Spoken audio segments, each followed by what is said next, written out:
Kia ora, I'm Gretchen, the Chief Operating Officer at Linc. We're an Australian-based tech company that's built a CI/CD tool, especially for front-end development. In my spare time, I'm a director at Women Who Code Melbourne. We run monthly meetups to encourage and support women in their tech careers. But of course, everyone is welcome to attend and get involved. Thanks for joining me today as I talk about making technology more transparent. There'll be time for questions at the end. In Australia, the gender diversity in technology is pretty appalling. In Year 12 computing classes, 19% of students are female and 81% are male. In first year computer science degrees, the stats are the same, 19% female and 81% male. In the tech workforce, 16% are female, so somewhere along the journey we still lose another 3% of women.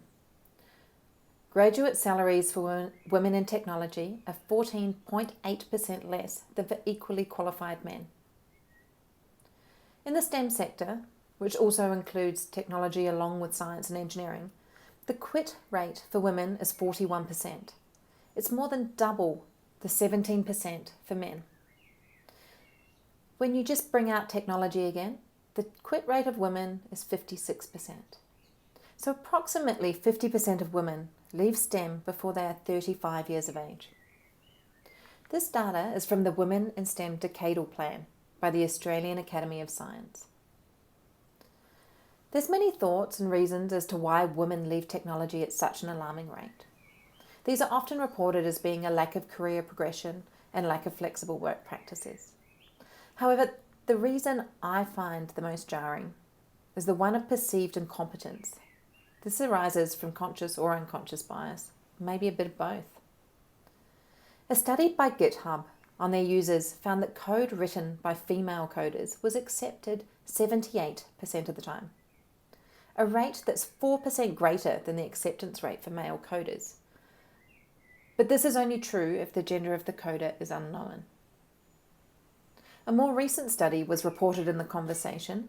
It discovered there was no statistically significant difference between men's and women's coding abilities. However, women perceive themselves to be less competent than men perceive themselves to be. There seem to be some really unhelpful biases at play here. So at the moment in technology, we start with less women, we pay them less, we assume they have a lower level of competency, and then we have half of them leave. From both a societal and industrial outcomes perspective, this seems suboptimal to me. So why do we care? Well, a lack of gender diversity in tech is bad for women, clearly. It's also bad for men. But it's bad for business too. A 2017 study by the Boston Consulting Group has found that diversity increases revenue for companies. The biggest takeaway they found was a strong and statistically significant correlation between the diversity of management teams and overall innovation. So companies that reported above average diversity on their management teams also reported innovation revenue that was above average. In fact, it was 19 percentage points higher than that of companies with below average leadership diversity. Aside from innovation being improved, and profitability increasing when there are diverse people and views involved, diversity can reduce a range of risks, including stopping us from building dangerous technology. Let's think for a moment about Andrew Paul and Target's pregnancy prediction score in America. So some men from marketing at Target approached one of their data scientists and asked, if we wanted to figure out if a customer was pregnant, even if she didn't want us to know, could you do that? Mr. Paul proceeded to synthesize customers' purchasing histories with the timeline of those purchases to give each customer a so-called pregnancy prediction score. Evidently, pregnancy is a second major life event after leaving home for university that determines whether a casual shopper will become a customer for life or not. So this is big money we're talking about. So Target turned around. They put Paul's pregnancy detection model in an automated system that sent discount coupons to possibly pregnant customers. A win-win, or so Target thought. right up until a teenager's father furiously approached Target to ask why they were sending his teenage daughter coupons that were designed for pregnant women. Turns out his daughter was indeed pregnant. By analysing the purchase dates of approximately 25 common products, the model found a set of purchase patterns that were highly correlated with pregnancy status and expected due date. Target quickly found itself in a lose-lose situation, where it had lost its customers' trust and was entrenched in a brand-destructive PR disaster. But you know what? The teenager, she lost a lot more. She lost control over private and personal information related to her own body and her own health. So what if more women were involved? Imagine for a moment that women got to build a mapping application for their phone. What would that look like? Well, a really great version of Maps would most definitely include choosing a path that had excellent lighting for walking at night. Could possibly also choose a path that was suitable for a pram. You could also be taken to a door at your designated address which your pram could fit through. The beauty of considering these things from a different perspective is that it's not just a benefit to a small subgroup of customers. They benefit everyone. Whilst gender diversity in technology is abysmal and is only improving at a glacial rate, I'd like to say that as a director for Women Who Code Melbourne, this lack of gender diversity isn't even our biggest problem in tech. Where are the people from different ethnic groups? And where are the people from different socio-economic backgrounds and different accessibility experiences? And how bad is this lack of diversity? Well, we actually don't know. We don't know because we don't even track it. And we don't measure it in any meaningful way in Australia. America has a few statistics available, and they make for really depressing reading. I can't say for certain that we're the same here, but my gut feeling is that if we're not even measuring these things, it's probably not an unreasonable assumption to make. Why is this broader diversity important? Why do we need mixed backgrounds and life experiences when building technology? Well, because so far we've created some complete disasters. This is Joy Bwalamwini, a Ghanaian-American graduate student at MIT. She was working on a class project using facial recognition software analysis. But there was a major problem. The software couldn't see Bwalamwini's dark-skinned face. And by seeing, I mean it couldn't detect a face in the image. She tried many workarounds. She tried wearing glasses, she tried taking them off, she tried tying her hair up, she tried pulling it forward, she put scarves on. The only thing that worked was when she put a white face mask on. And why is this? Well, apparently, she deviates from the average face too much. The data set on which many of the facial recognition algorithms are tested contains 78% male faces and 84% white faces. Darker skinned women are up to 44 times more likely to be misclassified than lighter skinned males. It's no wonder the software failed to detect Bwalamwini's face. Both the training data and the benchmarking data relegated women of colour to a tiny fraction of the overall data set. Let's go to Compass, the Correctional Offender Management Profiling for Alternative Sanctions. It purports to predict a defendant's risk of committing another crime. The idea behind this was to get rid of the biases of the judges. And it works through a proprietary algorithm that considers some of the answers to a 137-item questionnaire and then assigns the defendant a score from 1 to 10, 10 being the most likely to reoffend. The news organisation ProPublica looked into one of these recidivism risk algorithms being used in Florida during sentencing by judges. Bernard, on the right, the black man, was scored a 10 out of 10. Dylan, on the left, 3 out of 10. So 10 out of 10 is high risk, 3 out of 10 is low risk. They were both brought in for drug possession. They both had records, but Dylan had a felony. That's the white guy. Bernard didn't. This matters because the higher score you are, the more likely you're going to be given a longer sentence. The proponents of the algorithm defend its equity because statistically, more black people reoffend than white people. That is to say, they believe the high-risk category, which is attributed more frequently to black people, to be fair, because at first glance they seem to reoffend more than white people. However, an antithetical statement also seems to hold true. Black defendants who don't reoffend are predicted to be riskier than white defendants who don't reoffend.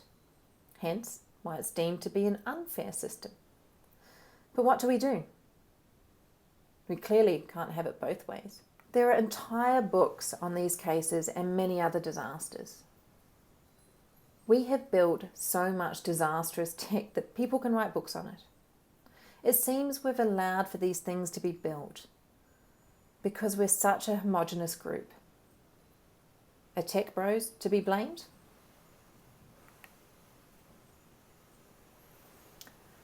Well, firstly, what is a tech bro? A quick online search suggests it can be defined as a subculture of mostly male, mostly white, American technological entrepreneurs and workers in and around Silicon Valley, exemplifying a hyper-technocratic, libertarian, meritocratic boys' club. Something between alpha male tendencies, nouveau rich elitism, and the privileged arrogance of the young. Scathing, right? I don't believe that all men in tech are tech bros. I do, however, think that the tech bro subculture does exist, and it perpetuates a certain deficiency. This deficiency is based on privilege hazard. So privilege isn't just reserved for tech bros. Most of us here will have it in one shape or form. But privilege hazard comes from the ignorance of being in the dominant groups. And when people are from dominant groups, those perspectives come to exert outsized influence on decisions being made, to the exclusion of other identities and perspectives. And a downstream effect of privilege hazard, these are the risks incurred when people from dominant groups create more of our tech, is that our products are at best poor and at worst dangerous. How do we overcome privilege hazard? Well, turns out it's not that hard to solve. We just need to bring more actors into the play.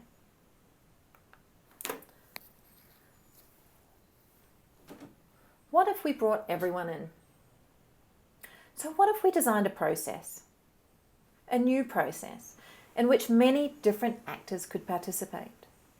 So this would need us to change our mindset a little, to truly value the opinions and experiences from many different perspectives, not just the few of us who learn to write code really well. Our tech products could be built with feedback and collaboration from many different experiences. But we need to actively and deliberately invite other perspectives into this tech development process. We could include knowledge from people with technical expertise. That's us. Lived experiences, domain expertise, community history. Let's go back to our mapping app. If we connected with a broader and more diverse range of people, what other features would be asked for? Perhaps pram and wheelchair routes. And what about bike paths? And bike paths that you can actually ride your bike on, not just those that the council kind of frames as being a bike path. And what about routes that could combine a bike path with public transport that you could take your bike on? Amongst all of this, we've assumed that people want to get from point A to point B as quickly as possible. What if that wasn't the goal? What about an option to select a sightseeing route? And what about looking at the elevation of this sightseeing route to make sure everyone with me on this journey could come along? And what about help to find toilets? Imagine if you could pinpoint on your map clean, accessible toilets, and even those with baby change facilities. And what about finding nearby recycling bins or rubbish bins? And always, every time I've brought this question to people, they've said, I want a well-lit route as an option at night time. So now that we've brought everyone in, we need to change our processes a little. We could hold our teams and organisations to account by requiring products and features that we're building to produce documentation that specifies these things on the list. Who was on the team? What were the points of tension and disagreement?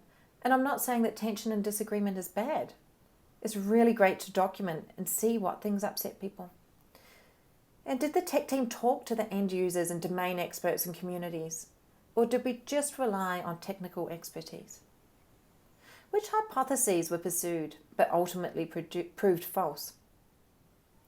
We could make all of this an enforced part of our processes, and not as a punishment, but as a checklist, just like a doctor going into surgery. So this is important because just like those in the medical profession, the actions that we take, the choices we make, and the products that we're building go on to impact people's lives in a really meaningful way.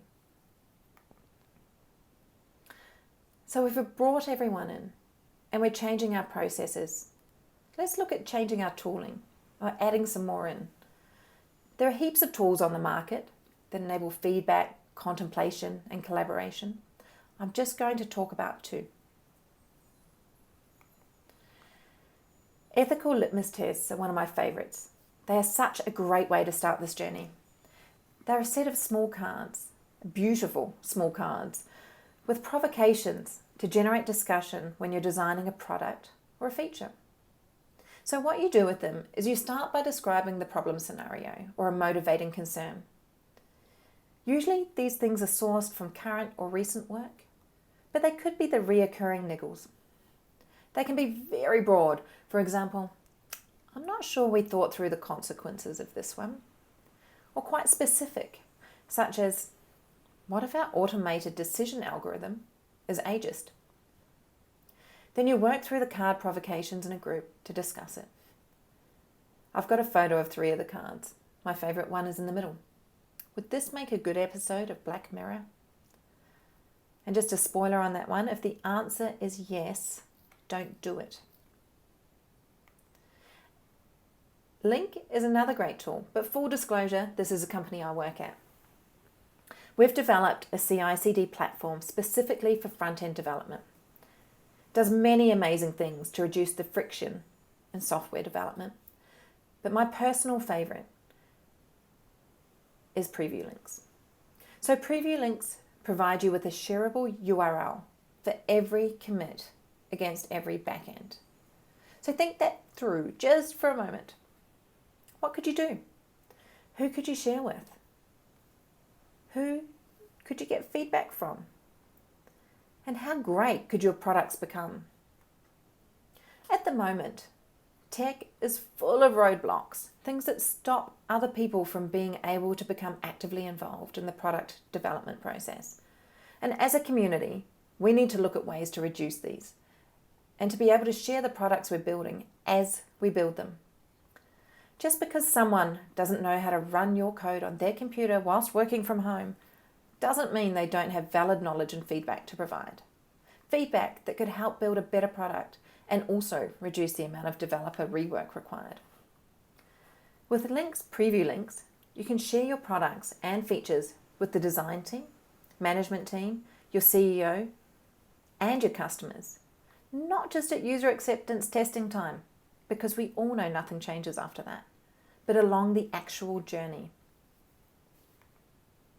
So as you head away today, think about the tech you create and ask yourself, who are the people you're involving? What are your processes like? And could your tooling be better? Because the future isn't just a place we get to go to. It's a place that we get to create. Thanks so much for watching. Please don't forget to provide your feedback on this session.